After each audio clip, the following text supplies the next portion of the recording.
My name is Rob Grant and I work at the Royal Children's Hospital as a video producer for just over 32 years. And I've been a full-time video producer here since 1990. What's your favorite film and documentary you made and why? I think one of my favorite ones is a video that I made actually before I started working at the Children's Hospital, and it was all about tractor safety. And one of the reasons why it's one of my favorite and memorable documentaries that I worked on is because it used a dramatic structure to communicate the messages. How you feel about the Australian media industry?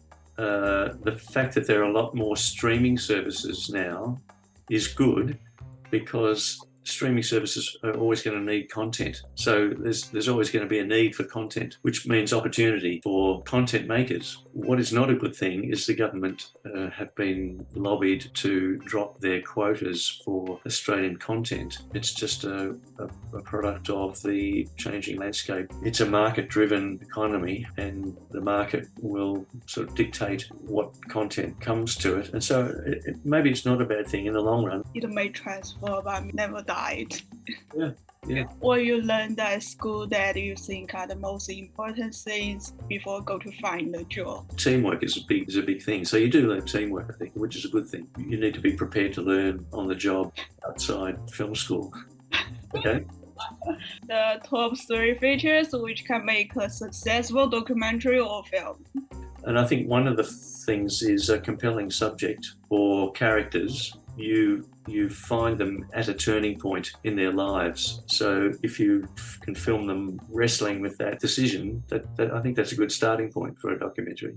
The other thing that I think would help to make a successful documentary is an innovative technique. So not just filming or editing that follows a formula, but something that you can bring yourself to a production with your technique, or with your editing technique or your filming technique, that is unique, and that I think that helps to make it successful, make it interesting and watchable. Because I noticed you, like in your portfolio, you said you've been freelancer before, so I want to know what's the difference between being a freelancer and the employed, like the benefits and the difficulty each other. Yes, I was freelance for a while, but I can't recommend it because it's the difference between security and insecurity. But yeah, being freelance, it's not that much fun. Usually, unless you become very famous or very good at what you do, you might do a job for a few weeks and then you don't know if there'll be another job at the end of that. So you might be unemployed for a few weeks or even a few months. Yeah, it's not a very good, secure advice for me as a postgraduate student. One would be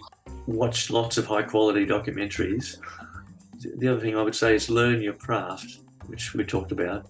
So basic techniques, camera work, lighting, sound recording and editing, particularly editing too, because editing, I think by doing editing, you learn how to be a better camera person. So, learn your craft. But then another way of learning the craft is to make lots of documentaries. I would say make lots of short documentaries and make lots of mistakes, because you learn from your mistakes. I would also think about going to film festivals, lots of film festivals, and there are documentary film festivals.